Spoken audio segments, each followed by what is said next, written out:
নমস্কার বন্ধুরা, আমি সুরজিৎ দূরদিগন্ত ইউটিউব চ্যানেলের পক্ষ থেকে আবারও চলে এলাম একটি নতুন ভ্রমণ কাহিনী নিয়ে।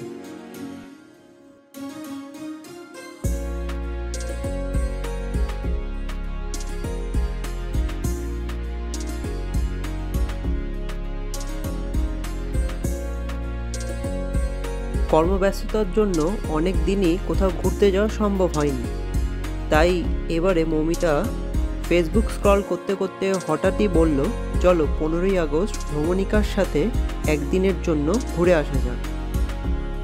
আসুন শুনে নেওয়া যাক ভ্রমণিকার কর্ণধার অভিষেক দত্ত এবং রজত পাত্রর মুখেই ভ্রমণিকা সম্পর্কে একটি ছোট্ট বিবরণ এবং সেই দিন সারাটা দিন আমরা ঠিক কী কী করেছিলাম তা সম্পর্কে। নমস্কার, আমি অভিষেক ভ্রমণিকার পক্ষ থেকে, আর রজত আমার বন্ধু ভ্রমণিকার পক্ষ থেকে। তা আমরা বিগত 8 বছর এই ভ্রমণিকা সংস্থাটা চালাচ্ছি। খুব ছোটোভাবেই শুরু হয়েছিল দুর্গাপুজো ঠাকুর দেখা, মানে বনেদি বাড়ি পরিক্রমা দিয়ে আমাদের ভ্রমণিকার পথ চলার শুরু 2017 সালে। তারপর থেকে আমরা ছোটো ছোটো পায়ে আস্তে আস্তে এগিয়ে চলেছি ভ্রমণিকাকে নিয়ে। আমরা এইটুকু চাই যে মানুষরা ঘুরতে ভালোবাসে কিন্তু সঠিক সঙ্গ খুঁজে পায় না, মানে কার সাথে যাবে, কোথায় যাবে, কাকে বিশ্বাস করে টাকা পয়সা দেবে, এটা কিন্তু এখন একটা বড় চিন্তার কারণ হয়ে দাঁড়িয়েছে। এবং বিশেষ করে বয়স্ক মানুষরা কার ভরসায় যাবে, বেশিরভাগ ছেলেমেয়েরাই কর্মসূত্রে বিদেশ থাকে। তা সেরকম মানুষরাই আমাদের মূল ভালোবাসার জায়গা, যেখানে হয়তো তাদের সব কিছু সামর্থ্য থাকা সত্ত্বেও, ঘোরার ইচ্ছা থাকা সত্ত্বেও ঘুরে উঠতে পারছে না। তার জন্য ভ্রমণিকা হাত বাড়িয়ে দিয়েছে, সবসময় হাত বাড়িয়ে রেখেছে। আমরা নিজের মতনভাবে, নিজের বাবা মার মতন, কাকু জ্যাঠার মতো শ্রদ্ধা করে ভালোবেসে আমরা ট্যুরটা করাই। যদিও এটা আমাদের একটা ব্যবসায়িক ট্যুর হলেও আমরা সবসময় চেষ্টা করি টাকা পয়সা যেন বিষয়টা থেকে একটু দূরে থাকে। আন্তরিকতা, ভালোবাসা এবং সর্বোপরি ঘোরাটা যেন আমাদের মূল লক্ষ্য হয়। এইভাবেই ভ্রমণিকাকে এগিয়ে নিয়ে যাচ্ছি। রজত তো আমাকে প্রচণ্ডভাবে সাহায্য করে এই কাজটার মধ্যে, এবং রজত ভীষণভাবে এই কোথায় হবে, কি হবে, কোথায় বাস হবে, কী হবে, এটা নিয়ে তো রজত সবসময় ব্যস্ত থাকে। তা আজকের যে ছোট্ট করে ট্রিপটা, যেটা আমরা বর্গভীমাতে করেছি এবং তার সঙ্গে এই রাজবাড়িতে এসেছি আমরা দেখতে, তা সেটা একটু রজত বলে দিচ্ছি কীভাবে আমরা করতাম। আজকে আমাদের একদিনের সফর 78তম স্বাধীনতা দিবস উপলক্ষে আমাদের বর্গভীমা মন্দির মানে মাতৃদর্শন, তার সাথে তমলুক এবং তার সঙ্গে মহিষাদল। এখন আমরা রয়েছি মহিষাদল রাজবাড়িতে। রাজবাড়ির সবকটা ঘর ঘুরেই দেখলাম, খুব ভালো লাগলো, আর মায়ের দর্শনও খুব ভালো হয়েছে। তার আগেতে আমরা গেছি রামকৃষ্ণ মিশনে, একদম শেষ মুহূর্তে, মানে জাস্ট গেলাম আর তার কিছুক্ষণ পরেই ঠাকুর শয়ন করলেন। আমার খুব ভালো লেগেছে ওইখানটা, যে আমাদের দর্শনটা অন্তত হয়েছে। আর তারপর মায়ের কাছে পুজো দেওয়া এবং তারপর এখানে এসে এরপর খেতে যাবো, খাবো। খাওয়ার কিছু ভিডিও হয়তো আপনারাও দেখতে পাবেন, বা সম্পূর্ণটাই। আপনার নামটা একটু বলেন। সুরজিৎ ভিডিও করছে, ওর ফেসবুক লাইভ আছে এবং তার সঙ্গে ইউটিউব চ্যানেলও রয়েছে। আপনারা একটু সাবস্ক্রাইব করে দেবেন, লাইক করে দেবেন, আর ভ্রমণিকার পাশেও থাকবেন। সুরজিৎ এবং মৌমিতা, অসংখ্য ধন্যবাদ। অসংখ্য থ্যাংক ইউ।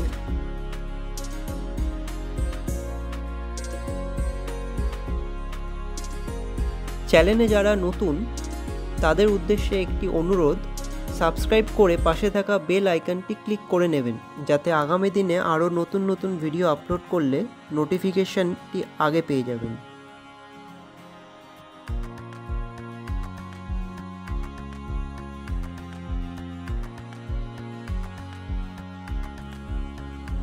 আটাত্তরতম স্বাধীনতা দিবস উপলক্ষে আমরা ভ্রমণিকার হাত ধরেই 48 জন সদস্য মিলে রওনা দিলাম একদিনের জন্য পূর্ব মেদিনীপুরে অবস্থিত তমলুকে।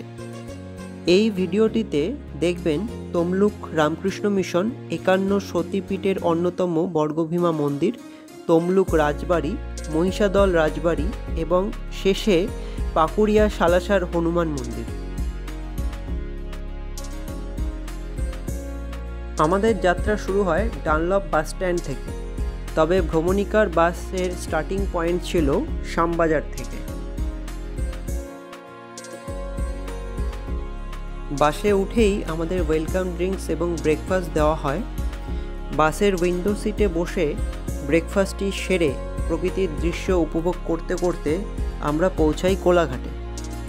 বৃষ্টি ভেজা দিনে 1 কাপ গরম চায়ে চুমুক দিয়ে রওনা দিলাম আমাদের প্রথম গন্তব্যস্থান তমলুক রামকৃষ্ণ মিশনে।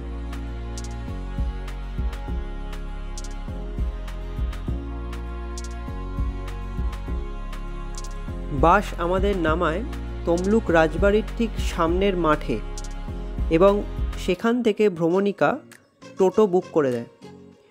টোটো আমাদের প্রথমে মিশন ও শক্তিপীঠ ঘুরিয়ে তমলুক রাজবাড়ির সামনে ছেড়ে দেবে।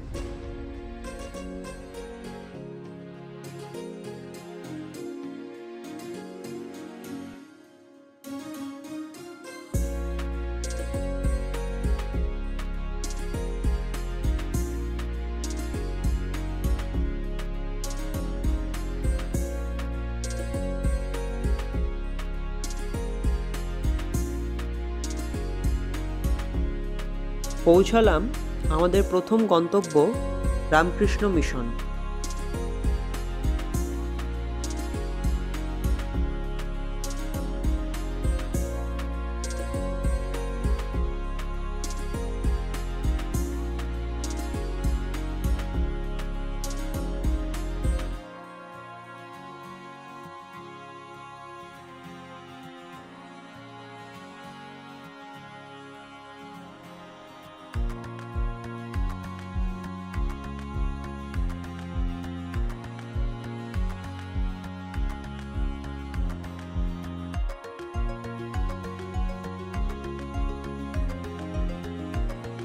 আপনাদের উদ্দেশ্যে বলে রাখি, তমলুক রামকৃষ্ণ মিশনের সময়সূচিটা ঠিক ছিল এরকম: সকাল 6টা থেকে দুপুর 12টা এবং বেলা 3টে থেকে সন্ধ্যা 7টা।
তমলুক রামকৃষ্ণ মিশনে আমরা বেশ খানিকটা সময় কাটাই এবং চারপাশটা ঘুরে দেখলাম। মিশন ঘুরে আমরা রওনা দিলাম 51 শক্তিপীঠ এর অন্যতম বর্গভীমা মন্দিরের উদ্দেশ্যে।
এই মন্দিরটিকে 51 শক্তিপীঠ হিসেবে বিবেচনা করা হয়, যেখানে সতীর বাম গোড়ালি পড়েছিল।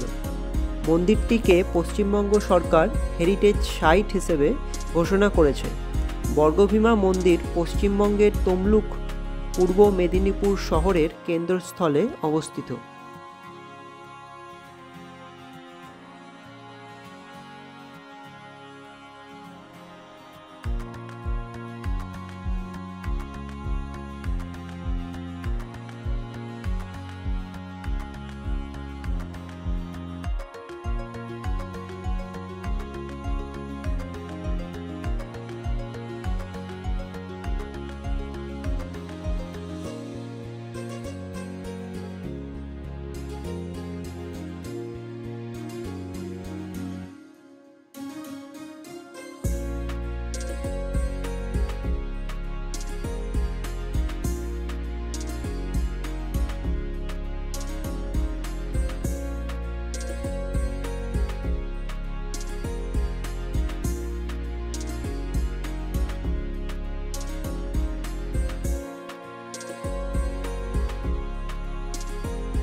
মাকে দর্শন করার পর কিছুটা সময় মন্দির প্রাঙ্গণে সময় কাটিয়ে আমরা চলে এলাম তমলুক রাজবাড়ি।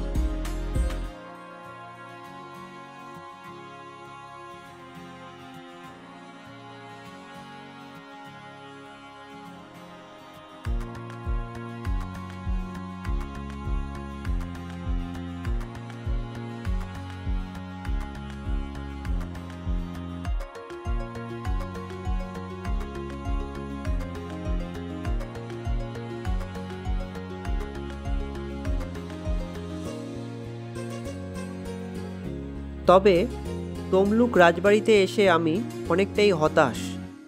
রাজবাড়ির মেন গেট তালাবন্ধ। দূর থেকে দেখে বুঝলাম রক্ষণাবেক্ষণের কাজ চলছে, তাই মেন গেট থেকে ভিডিও করে যখন দেখি সবাই প্রায় বাসের উদ্দেশ্যে রওনা দেয়, আমি যেতে লাগলাম রাজবাড়ির ব্যাক সাইডে, দেখি যদি কিছু ভিডিও ক্যামেরাবন্দি করা যায়। কিন্তু চেষ্টা করেও উপায় হলো না। বাইরে দিয়ে পুরোটাই ঘেরা এবং রাজবাড়িটি ভগ্নপ্রায়। রক্ষণাবেক্ষণের সত্যিই প্রয়োজন, তাই নেক্সট টাইম আবার আসবো বলে ফিরে এলাম বাসের উদ্দেশ্যে।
এবারের গন্তব্য মহিষাদল রাজবাড়ি।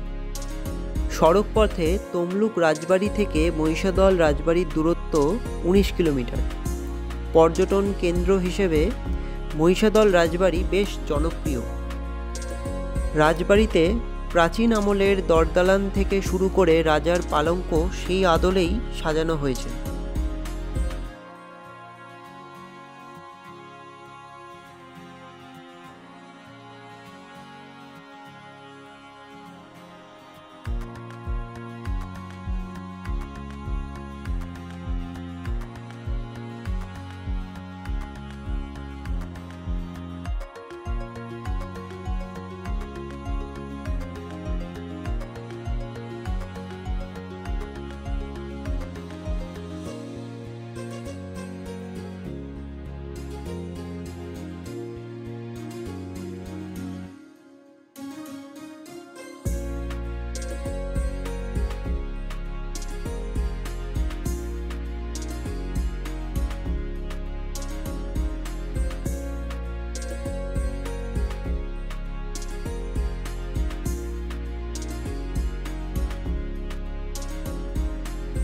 সব রাজবাড়িরই নিজস্ব একটা ইতিহাস থাকে। মহিষাদল রাজবাড়িরও একটা ইতিহাস রয়েছে। ষষ্ঠদশ শতকে জনার্দন উপাধ্যায় প্রথম এই রাজবাড়িটি তৈরি করেছিলেন। ক্রমে বংশ পরম্পরায় সেই প্রাসাদ ধীরে ধীরে বড় হতে শুরু করে। আমরা সেখানে বেশ খানিকটা সময় কাটাই, তবে রাজবাড়ির ভেতরে ছবি তোলা ছিল নিষিদ্ধ, তাই যতটা পেরেছি আপনাদের সামনে ভিডিও তুলে ধরার চেষ্টা করেছি।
এবার দুপুরের ভোজন পর্ব।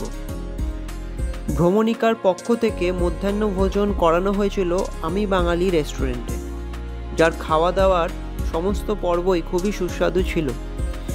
রেস্টুরেন্টের কিছু মুহূর্তের ভিডিও আপনাদের সাথে শেয়ার করলাম।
দুপুরের মধ্যাহ্ন ভোজন সেরে রওনা দিলাম আমাদের শেষ গন্তব্যের দিকে।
পৌঁছালাম পাকুড়িয়া সালাসার হনুমান মন্দির। মন্দিরের স্থাপত্য শৈল ছিল অসাধারণ। মন্দিরের বাইরে থেকেই যতটা পেরেছি ভিডিও করার চেষ্টা করেছি, কারণ মন্দিরের ভেতরের ভিডিও তোলা নিষিদ্ধ ছিল।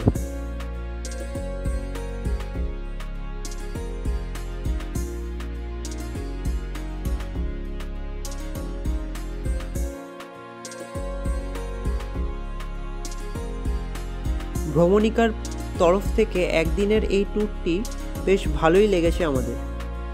তাদের ব্যবস্থাপনা বেশ ভালোই ছিল। আপনারা যারা ভ্রমণিকার সাথে ঘুরতে যেতে চান, তারা ভ্রমণিকার কর্ণধার অভিষেক দত্ত এবং রজত পাত্রের সাথে যোগাযোগ করে নিতে পারেন। তাদের কন্ট্যাক্ট নাম্বার এই ভিডিওর ডেসক্রিপশন বক্সে দিয়ে দিলাম, আপনারা সেখান থেকে নিয়ে নিতে পারেন।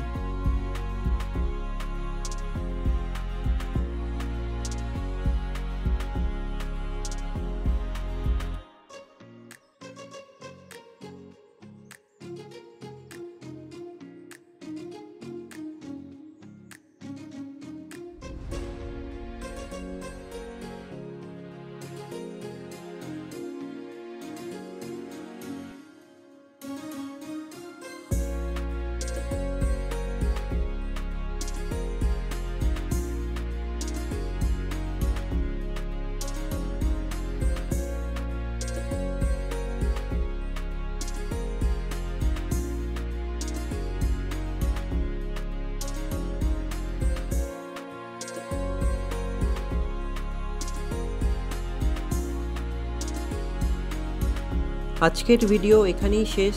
দেখা হচ্ছে পরবর্তী ভিডিওতে। ভিডিও ভালো লেগে থাকলে অবশ্যই লাইক করবেন এবং আপনাদের বক্তব্য কমেন্টের মাধ্যমে শেয়ার করবেন।